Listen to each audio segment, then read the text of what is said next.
jungle.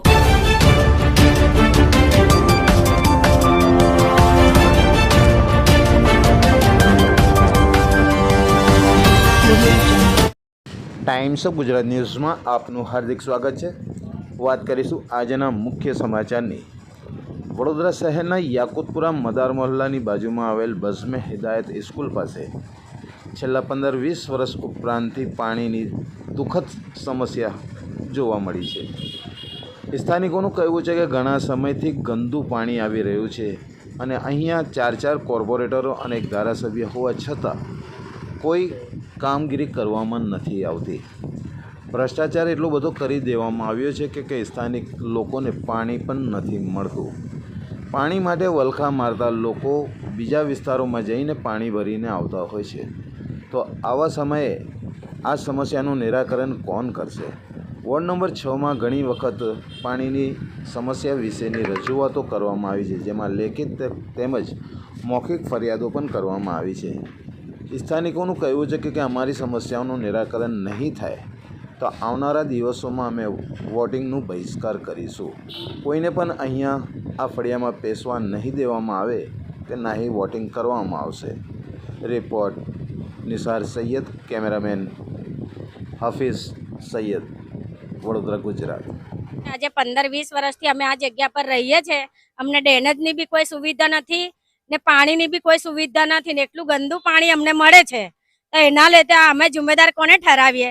કોઈ કોર્પોરેટરને અમે આજ તક ઓળખતા જ નથી કે અમારા ત્યાંનો કોર્પોરેટર કોણ છે। કોઈ દિવસ જોવા જ નથી આયા, ના વરસાદમાં કે ના કોઈ હાલતમાં કોઈ વિષયે કોઈ દિવસ આયા નથી। તે કોર્પોરેટર છે કોણ? આજની હાલતમાં તો કોઈ બી વોટ લેવા આવશે ને તો અમે ગલીમાં પેસવા નહીં દઈએ। આજ અમારી રજૂઆત છે, અમારી સમસ્યા સોલ્વ નહીં થાય ત્યાં સુધી કોઈને કશું મળે નહીં। આ ઇલેક્શનનો બહિષ્કાર કરીએ છીએ। અમારા ત્યાંથી કોઈ બી વોટિંગ નહીં કરે।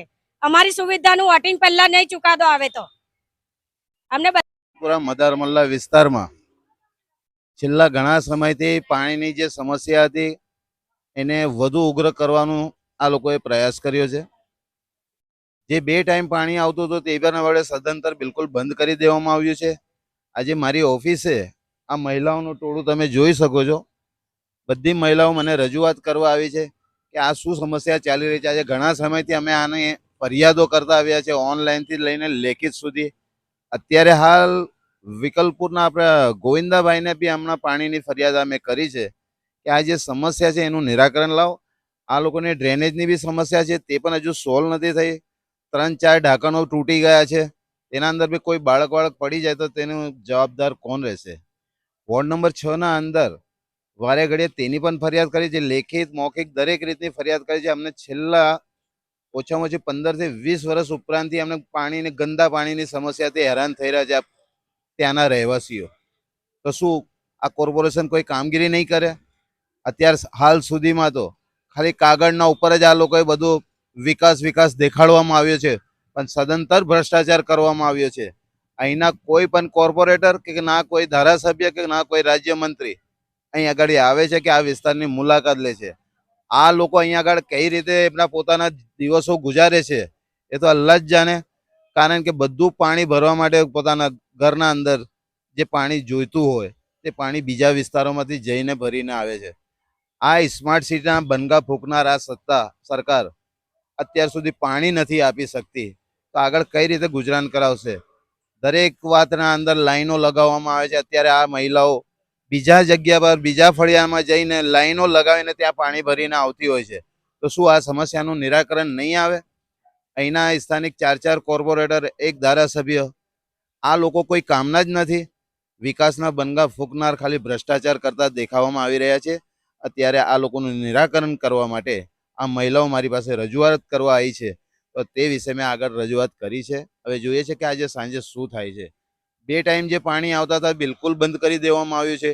5-10 મિનિટ આપીને ત્યાં આગળ બિલકુલ બંધ કરી દે તો કઈ રીતે આ લોકો પાણીની જે અમૂલ્ય સુવિધા જે કહેવાય છે તે એમને નથી મળતી? તે વિશે હવે કોણ અધિકારી ને કોણ આનો જવાબદાર રહેશે તે જોવાનું રહ્યું। આમ આદમી પાર્ટી નેતા, વડોદરા શહેર, વોર્ડ નંબર 6ના અત્યારે હાલમાં મેં કેન્ડિડેટ તરીકે ઉમેદવારી પત્ર નોંધાવ્યું છે। મારું નામ છે હુસેનભાઈ મુલતાની। If you like this video, then like, share and subscribe to Mirror Now.